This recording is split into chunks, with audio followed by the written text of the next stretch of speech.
اگر اس جوڑے کو حذف کر دیا جائے تو پھر یہ ہے کہ یہ کھلنڈے کا کھیل اور بے غائب اور بے مقصد کارخانہ بن جاتا ہے، اس میں کوئی شبہ نہیں۔ اور یہ بات بھی یاد رکھیے کہ دنیا میں کسی چیز کے اوپر بھی آپ مکمل طریقے پر غور نہیں کر سکتے، اس کی غائب حکمت کو سمجھ نہیں سکتے جب تک کہ اس کے ساتھ اس کے جوڑے کو نہ ملا لیے جائے۔ اس کی وجہ یہ ہے کہ بہت سی چیزوں کی حکمت مضمر ہوتی ہے دوسرے پہلو کے اندر، جب وہ آپ کے سامنے آئے تب یہ معلوم ہوگا کہ فلاں چیز فلاں مقصد اور فلاں حکمت سے وجود میں آئی ہے۔ تو دنیا میں جو ہر چیز جوڑے جوڑے ہے، یہ اس بات کی شہادت دیتی ہے کہ دنیا کا بھی جوڑا ہے، اور وہ ہے کیا؟ آخرت۔ اس کی وجہ ہے کہ جوڑا وہی چیز ہو سکتی ہے کہ جو اس کے خلا کو بھر دے مکمل طریقے سے۔ فرض کر لیجئے کہ ایک کھڑکی کو دوسری کھڑکی کے ساتھ آپ ملانا چاہیں تو اگر ہر جز اس کا ٹھیک ٹھیک فٹ ہو جائے گا تب تو آپ یہ کہیں گے کہ یہ کھڑکی بے شک یہی لگنے والی ہے،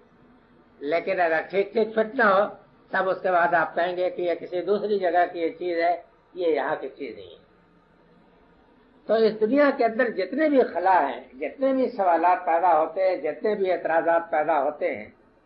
اور جو گمراہیاں وجود میں آتی ہیں، وہ اس وجہ سے وجود میں آتی ہیں کہ جب تک کہ اس کا صحیح طریقے پر جوڑا نہ معین کر لیا جائے کہ کیا ہے، اس وقت تک اس کے ہر پہلو کی توجہ صحیح طریقے پر ممکن ہی۔ اچھا، آخرت کو مان لینے کے بعد ان شرائط کے ساتھ کہ جن شرائط کے ساتھ قرآن نے بیان کیا ہے، تب اس کے بعد یہ بات ثابت ہو جاتی ہے کہ بے شک یہ دنیا آخرت کے ساتھ مل کر کے ایک مکمل چیز ہے، اور یہ بہت ہی باحکمت اور بہت ہی عادلانہ اور بہت ہی حکیمانہ نظام ہے، تب یہ ثابت ہوتا ہے۔ تو ان چیزوں کو شہادت پہ پیش کیا ہے اس بات پر کہ ان نسائکم لشتیٰ کہ تمہاری کوششوں کے انجام الگ الگ ظاہر ہوں۔ صحیح کے معنی جیسا کہ میں نے عرض کیا، کوشش کے بھی آتے ہیں اور کوشش کے انجام کے بھی آتے ہیں۔ یہ لفظ قرآن مجید میں بھی اس معنی میں استعمال ہوا ہے، جیسا کہ میں نے عرض کیا کہ وَالنَّسَائِكُمْ سَوْفَ يُرَىٰ، کہ تمہاری کوشش کا نتیجہ عنقریب دیکھا جائے۔ یہ متفرق ہوگی، یعنی مطلب یہ ہے کہ اگر یہ سمجھے بیٹھے ہو کہ چاہے ہم بدی کریں تو نیکی کریں تو دونوں کا ایک ہی بات ہے، کوئی فرق نہیں، ظاہر ہے کہ جب آخرت نہیں ہے تب تو یہی بات ہوگی، سمجھ گیا؟ تو فرمایا کہ یہ نہیں ہے، بلکہ دونوں کا الگ الگ انجام آئے گا۔ جنہوں نے نیکی کی ہوگی وہ فلاح پائیں گے، جنہوں نے بدی کی ہوگی وہ سزا بھگتیں گے، اور ہر ایک کی نیکی کا ہر ایک کی نیکی ایک ایک کر کے اس کے سامنے اپنے نتائج کے ساتھ سامنے آئے گی، اور اسی طریقہ سے ہر ایک کی بدی بھی جائے گی۔ یہ نہیں ہو سکتا ہے کہ نیک اور بد دونوں یکساں ہو جائیں، یہ نہیں ہوگا۔ اب اس کے بعد اس اجمال کی تفصیل کی اور اجمال کی تفصیل اس طریقے سے کی ہے کہ تاکہ سابق سورہ کا جو مضمون ہے وہ بھی اس میں واضح ہو جائے کہ اگر ایک انسان اپنے نفس کو پاکیزہ بنانا چاہے اور فلاح حاصل کرنا چاہے تو اس کو کیا کرنا پڑے گا، اور اگر کوئی شخص اپنے آپ کو برباد کرنا چاہتا ہے تو وہ کیا کرے گا۔ اس طرح فرمایا کہ اب جس نے کہ دیا، کیا دیا؟ یعنی اپنا مال، اور واتقا اور اپنے رب سے ڈرا، وصدق بالحسنی اور اچھے انجام کو سچ جانا۔ بالحسنی صفت ہے، اس کا موصوف ہے، یعنی بالعاقبۃ الحسنی۔ فائدہ ہے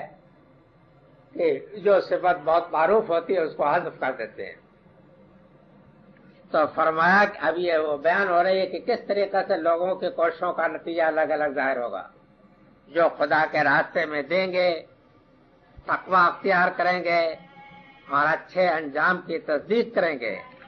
تو فرمایا کہ ان کو تو ہم سازگار بنائیں گے یا اہل بنائیں گے آسان انجام کے لیے۔ یعنی مطلب یہ ہے کہ ان کا احساس بہت آسان ہوگا اور اچھے نتیجے تک وہ پہنچیں گے۔ وَأَمَّا مَنْ بَخِلَ وَاسْتَغْنَىٰ، اور ہے وہ کہ جنہوں نے جو بخل کریں گے اور بے پرواہ ہوں گے اور اچھے انجام کی کو جھٹلائیں گے، تو ان کے لیے ہم ڈھیل دے دیں گے تنگ راستے کے اوپر چلنے کی، سمجھ گئے؟ ان کو مہلت دے دیں گے، آسان کر دیں گے ان کے لیے کہ وہ جس راستے کے اوپر جانا چاہتے ہیں وہ راستہ جو مشکل راستہ ہے اس پر چلنے کے لیے اللہ تعالیٰ ان کو ڈھیل دے دیتا ہے۔ اس میں یہ اصل چیز بتائی ہے کہ انسان کو جو چیز کی تباہی کا باعث ہوتی ہے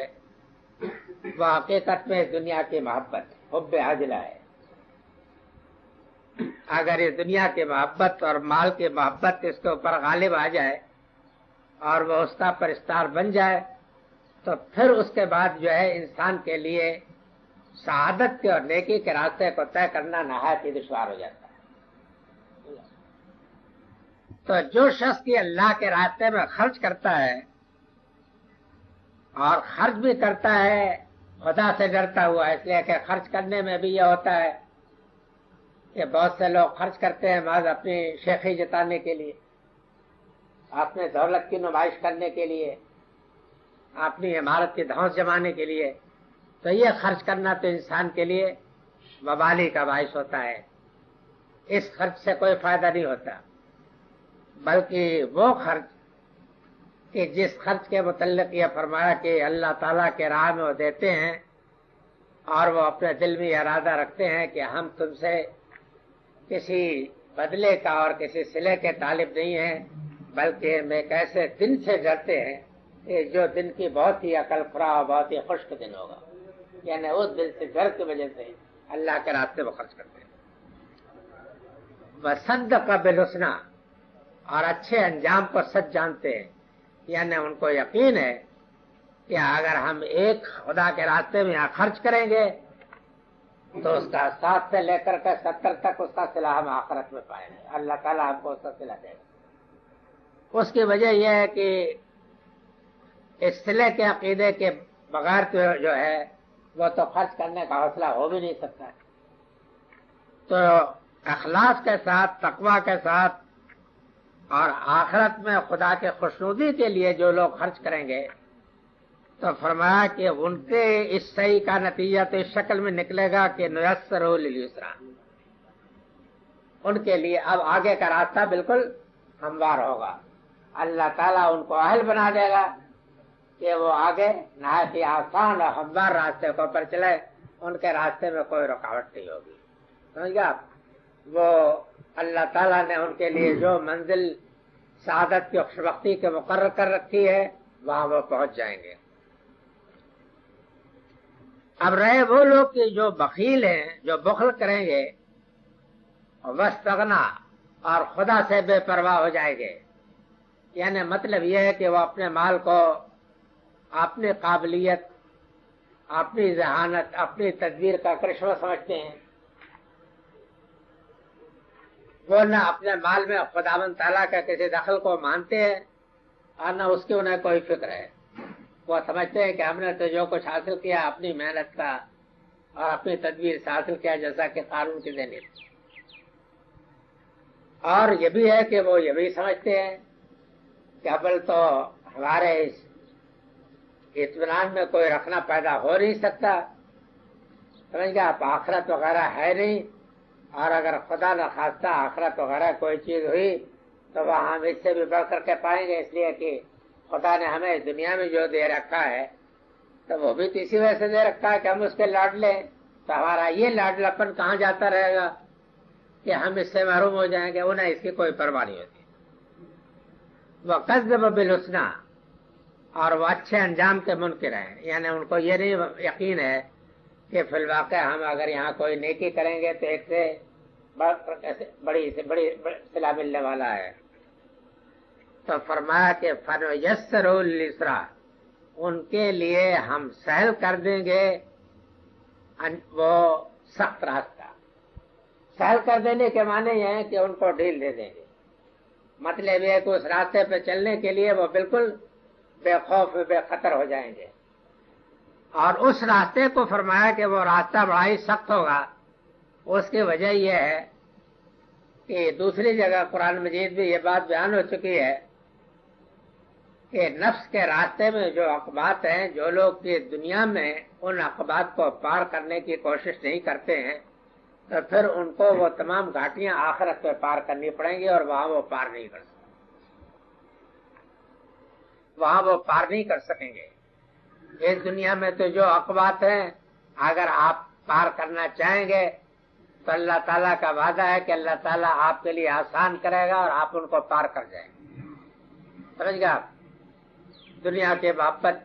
کے پھندے کو بھی توڑ سکتے ہیں، بیوی بچوں کے محبت کے پھندے کو بھی توڑ سکتے ہیں، اور دوسری جو الجھنیں جو رکاوٹیں ہیں ان کے اوپر بھی آپ غلبہ پا سکتے ہیں۔ لیکن اگر اس دنیا میں آپ نے ان عقبات کو پار نہیں کیا اور خدا کی رضا حاصل کرنے کے لیے بازیاں نہیں کھیلی تو پھر اس کے بعد آخرت کی جو چڑھائی ہوگی، جس کو سورقو سعودہ کے لفظ سے تعبیر کیا ہے، وہ چڑھائی اتنی سخت ہوگی کہ اس چڑھائی کو کوئی نہیں چڑھ سکے گا۔ یہ قرآن مجید میں بیان ہوا ہے۔ تو فرمایا کہ پھر ایسے لوگوں کو کہ جو لوگ کہ خدا سے بے پرواہ ہو کر کے اپنے مال کے پجاری بن کر کے بیٹھ جاتے ہیں، اللہ تعالیٰ ان کو چھوڑ دیتا ہے کہ وہ اس دن کی کٹھن منزل کو پار کرنے کے امتحان میں ڈالے جائیں، جبکہ وہ اس امتحان میں کامیاب نہیں ہو سکے۔ فرمایا کہ وما یغنی عنہ مالہ اذا تردی، اب یہاں سے ان کو متنبہ کیا ہے، یعنی ان لوگوں کو سوچنا چاہیے کہ کیا کام آئے گا ان کا مال جب یہ ہلاک ہو جائے گا، کیا کام آئے گا۔ اس مال سے اگر کوئی حقیقی فائدہ اٹھایا جا سکتا ہے جو ہمیشہ رہنے والا ہے تو اسی شکل میں اٹھایا جا سکتا ہے کہ جبکہ اس کے بدلے میں ان خزف ریزوں کے بدلے میں ابدی بادشاہی حاصل کر لی جائے۔ لیکن اگر اس کے پجاری بن کر کے بیٹھ رہے تو اس کا حاصل کیا نکلے گا؟ یعنی یہ دنیا کی چند روزہ زندگی ختم ہوئی تو اس کے بعد تو پھر تو یہ ہمیشہ ہمیشہ کے لیے وبالی بنے گا۔ تو فرمایا کہ ان علینا للہدی، یاد رکھیں کہ ہمارے اوپر صرف رستے کو بتا دینا ہے، یعنی اللہ تعالیٰ کی ذمہ داری یہ نہیں ہے کہ ہر ایک کے دل کے اندر ہدایت کو ٹھوس دے۔ ٹھوس دینا اس کا کام نہیں ہے، نہ اس کا کام ہے نہ اس کے پیغمبر کا کام ہے۔ اس کا کام یہ ہے کہ اس نے آپ کو عقل دی ہے اور عقل کے ساتھ ساتھ آپ نے نیکی و بدی کا شعور دیا ہے، اور نیکی و بدی کے شعور کے ساتھ ساتھ اس نے یہ اہتمام بھی کیا ہے کہ اپنی کتاب کے ذریعے سے، اپنے نبیوں کے ذریعے سے آپ کو بتا بھی دیا ہے کہ یہ نیکی کا راستہ ہے اور اس کا انجام یہ ہے، اور یہ بدی کا راستہ اور اس کا انجام یہ ہے۔ اب اس کے بعد اس کے اوپر یہ ذمہ داری نہیں ہے کہ آپ کے دل میں نیکی اتار دی، سمجھا؟ اگر آپ طالب بنیں گے تو اس کی سنت یہ ہے کہ وہ آپ کو اس سے قبول کرنے کی توفیق دے گا، اور اگر آپ اس سے بیزار رہیں گے تو اس کی سنت یہ ہے کہ اگر آپ 2 قدم پیچھے ہٹیں گے تو وہ 10 قدم آپ کو دھکا دے کر کے اور پیچھے ہٹا دے گا۔ یہ اس نے اپنی ساری سنتیں اپنی کتاب میں اپنے نبیوں کے ذریعے سے واضح فرما دی۔